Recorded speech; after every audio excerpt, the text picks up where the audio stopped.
नमस्कार, आप देख रहे हैं मौसम तक चैनल। संपूर्ण भारत के मौसम पूर्वानुमान के इस बुलेटिन के साथ मैं हूं देवेंद्र त्रिपाठी। 7 अक्टूबर को पूरे भारत में कैसा रहेगा मौसम, इसकी बात करेंगे। फिलहाल मौसमी सिस्टमों से शुरुआत करते हैं।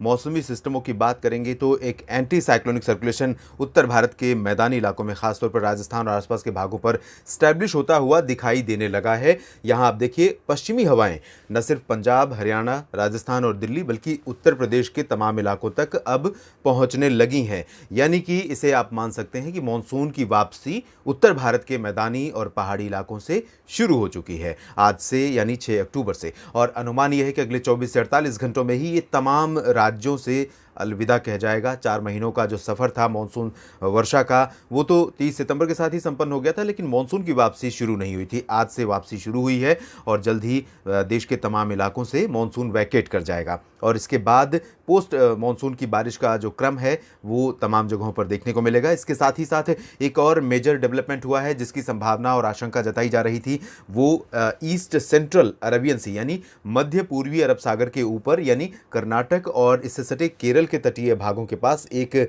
सर्कुलेशन का डेवलप होना। ये सर्कुलेशन धीरे धीरे प्रभावी हो सकता है और इसका इम्पैक्ट न सिर्फ पश्चिमी घाट पर बल्कि साउथ पेनिनसुलर रीजन और इससे सटे मध्य भारत के कुछ राज्यों पर दिखाई दे सकता है। एक साइक्लोनिक सर्कुलेशन पहले से ही यहाँ पर तमिलनाडु और इससे सटे भागों के ऊपर बना हुआ था, जिसके प्रभाव से साउथ पेनिनसुलर रीजन के पूर्वी घाट पर, यानी जो पूर्वी रीजन है, पूर्वी तटीय रीजन है, इन भागों में कई जगहों पर व्यापक वर्षा रिकॉर्ड की जा रही थी और ये स्थितियां आगे भी बनी रहेंगी। और मॉनसून वापस लौट चुका है, इसका आप साफ उदाहरण यहाँ पर देख सकते हैं किस तरह से नीट एंड क्लीन नज़र आ रहा है उत्तर भारत का पहाड़ी और मैदानी इलाका। बारिश का कहीं कोई नामो निशान नहीं है। हालांकि कल तक काफ़ी अच्छी वर्षा रिकॉर्ड की गई तमाम जगहों पर, हरियाणा में, पंजाब के कुछ इलाकों में, राजस्थान के उत्तरी और पूर्वी क्षेत्रों में, उत्तर पश्चिमी हिस्सों में, राष्ट्रीय राजधानी दिल्ली में भी बारिश का एक बहुत तेज़ झोंका आया था। सरप्राइज विजिट थी रेनफॉल की और बहुत तेज़ बारिश होते हुए आगे निकल गया स्पेल।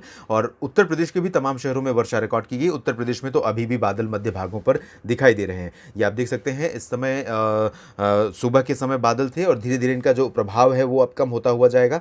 लेकिन जो तराई वाले रीजन होंगे, बरेली से लेकर बहराइच, सीतापुर, लखीमपुर खीरी और पूरब में गोरखपुर तक, महाराजगंज तक, इन भागों तक बादल दिखाई देंगे। इसके अलावा जो सर्कुलेशन उप हिमालयी पश्चिम बंगाल पर बना हुआ था उसका इम्पैक्ट अभी यहाँ पर है।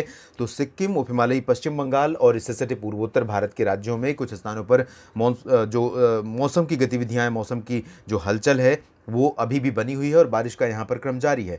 से मेन जो एक्टिविटी अब होने की संभावना ज़्यादा है वो साउथ पेनिनसुलर रीजन और इससे सटे मध्य भारत के क्षेत्रों में है। जैसा कि मैंने बताया, एक सिस्टम डेवलप हुआ है अरब सागर में, उसका इम्पैक्ट इन राज्यों पर पड़ता रहेगा।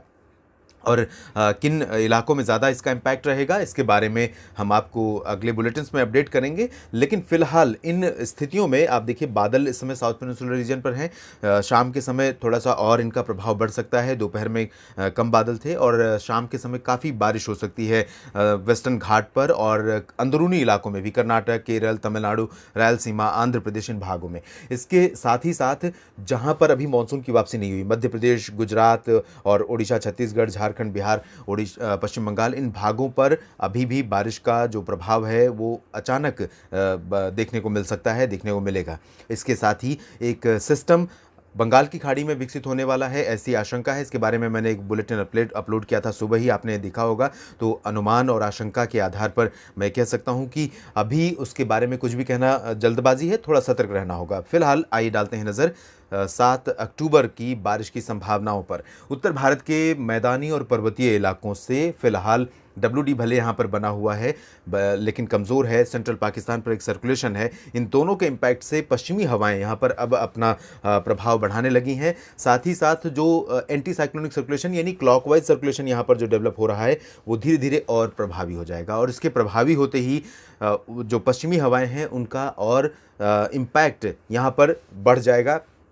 यानी कि हवाओं में नमी घट जाएगी, दिन का तापमान थोड़ा सा बढ़ेगा कुछ समय के लिए, क्योंकि जब दिन में आसमान पूरी तरह से क्लियर रहेगा, मॉइस्चर कंटेंट हवाओं में घट जाएगा। मॉइस्चर कंटेंट जब हवाओं में होता है तो वो धूप के प्रभाव को रोकता है। तो मॉइस्चर कंटेंट जैसे ही रिड्यूस होगा, धूप का प्रभाव और क्लियर विजिबल होगा ग्राउंड पर, ज़मीन पर। और साथ ही साथ इन इन इन स्थितियों के अलावा जब भी पश्चिमी हवाएं चलती हैं तो मॉइस्चर क्योंकि कम है, इस वजह से फॉग या स्मॉग या फिर पोल्यूटेंट पार्टिकल्स भी यहाँ पर दिखाई नहीं देते। और पहले से हुई बारिश के कारण वायुमंडल जो है यहाँ इन रीजन्स का वो काफ़ी क्लीन है। तो ऐसे में धूप का प्रभाव बढ़ने के कारण अभी कुछ समय तक दिन का तापमान सामान्य से ऊपर रिकॉर्ड किया जा सकता है और बढ़ भी सकता है। तो पंजाब, हरियाणा, दिल्ली, वेस्ट यूपी, राजस्थान के पश्चिमी और पूर्वी हिस्सों और उत्तर भारत के पर्वतीय इलाकों में तापमान दिन का बढ़ेगा। लेकिन सुबह और रात के समय जो ठंडी हवाएं चलेंगी, जब आप निकलेंगे घूमने के लिए सुबह के समय या रात में डिनर के बाद, तो आपको बहुत अच्छा मौसम यहाँ पर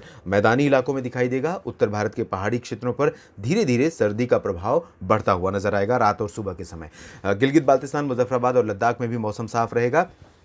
ये जो पर्वतीय रीजन है पश्चिमी हिमालयी, गिलगित बाल्टिस्तान, मुजफ्फराबाद और लद्दाख से लेकर जम्मू कश्मीर, हिमाचल और उत्तराखंड, इन भागों में इस तरह का ड्राई वेदर नहीं रहेगा। कहीं कहीं पर आंशिक बादल यहाँ छा सकते हैं और थोड़े समय के लिए बारिश का स्पेल आ सकता है। बहुत लाइट रेन या ड्रिजल या बूंदाबांदी की संभावना यहाँ पर बन सकती है। कटरा यानी वैष्णो देवी धाम जाने वाले यात्रियों को, तीर्थयात्रियों को बारिश का यहाँ नज़ारा मिल सकता है और बारिश के कारण ही फॉग जैसी कंडीशंस दिखाई दे सकती हैं। और शिमला, चंबा, ऊना और हमीरपुर समेत हिमाचल प्रदेश के जो दक्षिणी हिस्से हैं, इन भागों में कहीं कहीं पर वर्षा हो सकती है। देहरादून से लेकर नैनीताल, मसूरी और पिथौरागढ़ तक इन भागों में, उत्तराखंड के कुछ इलाकों में बारिश हो सकती है। लेकिन वेस्ट उत्तर प्रदेश से लेकर पंजाब और राजस्थान, ये जो पूरा रीजन है, इनमें ड्राई रहेगा। पूर्वी उत्तर प्रदेश में आप देख सकते हैं आज जो कंडीशन थी उसके मुकाबले यहाँ परिस्थितियाँ बदली हैं और बदलने के चलते ही अनुमान यह है कि यहाँ पर ड्राई वेदर रहेगा। पूरा लखनऊ से लेकर अयोध्या, वाराणसी, गोरखपुर, कानपुर, महोबा, फतेहपुर, कौशाम्बी और चित्रकूट, इन सभी क्षेत्रों में मौसम शुष्क और साफ रहने की संभावना है।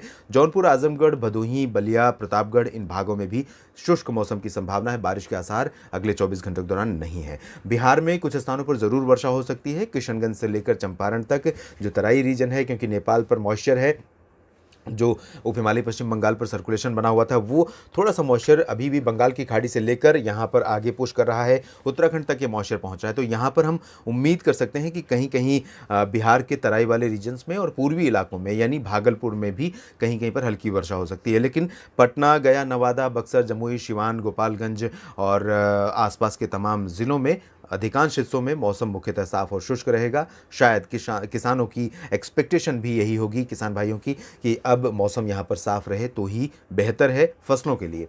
उप हिमालयी पश्चिम बंगाल, सिक्किम और साथ ही साथ गंगेय पश्चिम बंगाल के तमाम इलाकों में हल्की से मध्यम बौछारें अभी लगातार जारी रह सकती हैं। यहाँ से मानसून अगले 24 से 48 घंटों तक वापस नहीं लौटने वाला। यहाँ जो हवाएं हैं वो अभी मॉइस्चर लेकर पहुँच रही हैं, तो बादल रहेंगे, गर्जना के साथ वर्षा की गतिविधियाँ यहाँ देखने को मिलती रहेंगी। झारखंड में भी कहीं कहीं पर बारिश हो सकती है। जमशेदपुर, देवघर, दुमका और आसपास के इलाकों में, पूर्वी हिस्सों में ज़्यादा संभावना है। वेस्टर्न पार्ट्स में ड्राई वेदर रहेगा। इसके बाद पूर्वोत्तर भारत के क्षेत्रों में आप देखिए, मणिपुर, मिजोरम और त्रिपुरा का जो रीजन है, साउदर्न स्टेट्स, इन भागों में मध्यम से तेज़ वर्षा होने की संभावना है। जबकि मेघालय, असम, अरुणाचल और नागालैंड, मेघालय, असम ये है, अरुणाचल यहाँ पर और नागालैंड, इन सभी क्षेत्रों में लाइट टू मॉडरेट रेन कहीं कहीं पर हो सकती है। स्प्रेड इसका बहुत कम रहेगा, सीमित दायरे में बारिश होगी। ज़्यादातर इलाकों में आसमान साफ और मौसम शुष्क रह सकता है। लेकिन पूरे समय के लिए आसमान सभी जगहों पर साफ होने की संभावना फिलहाल पूर्वोत्तर भारत में नहीं है। मध्य भारत की तरफ देखें तो ओडिशा में और छत्तीसगढ़, महाराष्ट्र, ये जो पूरा रीजन है सेंट्रल इंडिया का, इन भागों में कई स्थानों पर वर्षा होने की संभावना है। छत्तीसगढ़ में मध्य और दक्षिणी हिस्सों में ज़्यादा संभावना है। उत्तरी भागों में बिलासपुर, कोरिया और आसपास के इलाकों में अंबिकापुर, इन भागों में ड्राई वेदर हो जाएगा। आसमान में आंशिक बादल आ सकते हैं और लाइट रेन या बूंदाबांदी कहीं कहीं पर हो सकती है इन भागों में, लेकिन ज़्यादा प्रोबेबिलिटी इसकी नहीं है, प्रोबेबिलिटी बहुत कम है। साउदर्न स्टेट्स डिस्ट्रिक्ट्स में ज़्यादा संभावना है।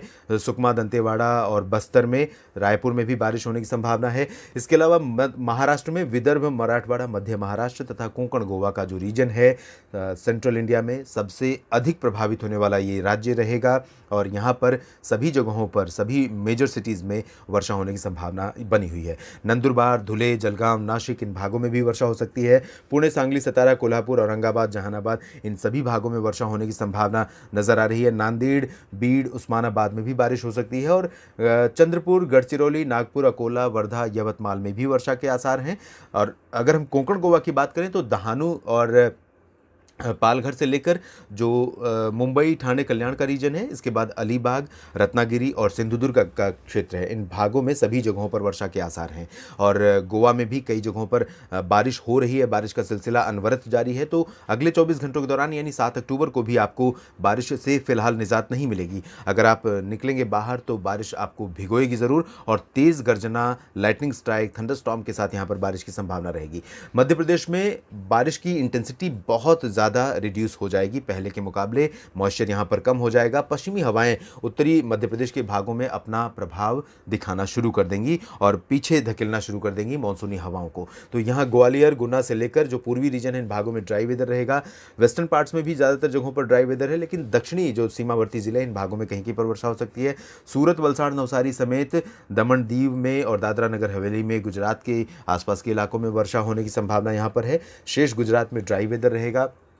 सेंट्रल इंडिया के बाद साउथ इंडिया की तरफ चलें तो तेलंगाना और कर्नाटक के अंदरूनी इलाकों में अधिकांश हिस्से ऐसे होंगे जहां पर मध्यम से भारी वर्षा होने की संभावना है। गुलबर्गा, रायचूर, गडग और बेल्लारी समेत चित्रदुर्गा, हसन, मैसूरू, बेंगलुरु और मैंगलोर समेत तमाम शहरों में वर्षा होने की संभावना है। केरल और तमिलनाडु में भी वर्षा की गतिविधियां जारी रहेंगी। इस तरह से यहाँ पर वैकेट नहीं कर जाएगा बारिश का जो प्रभाव है, बल्कि यहाँ पर बारिश होगी। रायलसीमा में भी तमाम जगहों पर वर्षा होने की संभावना है। उत्तरी तटीय आंध्र प्रदेश में कुछ इलाके ऐसे होंगे जहाँ पर वर्षा होगी। लक्षद्वीप में हल्की वर्षा होगी, जबकि केंद्र शासित प्रदेश अंडमान व निकोबार द्वीप समूह के क्षेत्रों में कई जगहों पर व्यापक वर्षा होने की संभावना नजर आ रही है।